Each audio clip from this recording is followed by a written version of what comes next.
Now, Bjorn Brenner is a lecturer on Middle East politics at the Swedish Defence University in Stockholm, and he joins me now. Thanks so much for joining us, Mr. Brenner. Now, there will be a vote tomorrow in the Israeli parliament on whether to annex several large Jewish settlements as a former part of Jerusalem.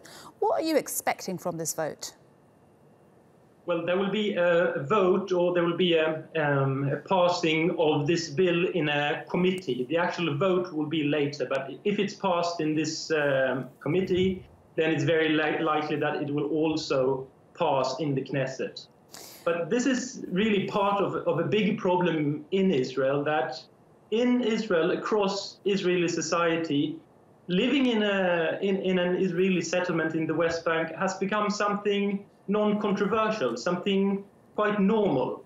And this is while the settlements by the international community, by the entire world, is regarded as something illegal under international law. Yeah, so this is a problem. Mr. Brenner, so just to be clear, this is land that lies on Palestinian soil and it's recognised by international law, but Israel has occupied it since 1967. So the question is, what cards do the Palestinians have to stop this and also further expansion of Jewish settlements on their land?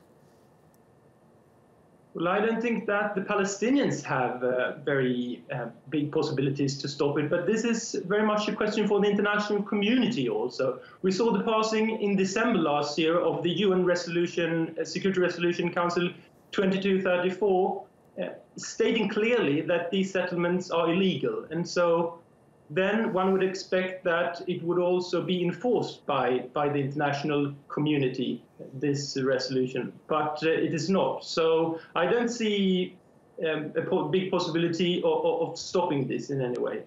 You sound quite pessimistic there. Now, if this bill is passed, what impact do you think it would have on plans for Palestinian statehood?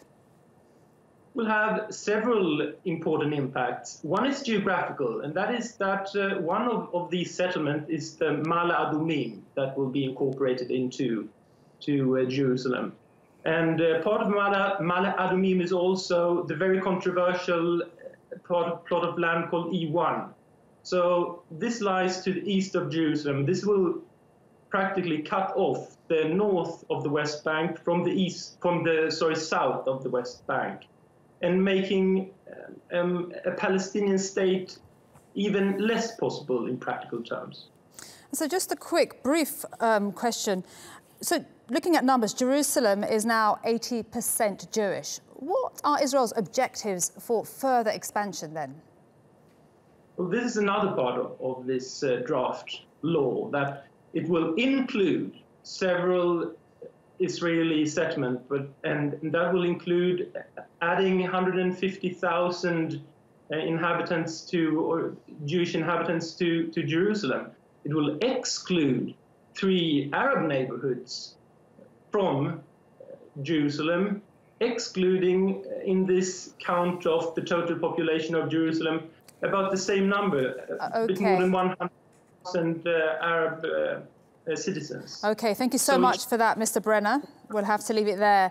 That was Bjorn Brenner, a lecturer on Middle East politics in Stockholm.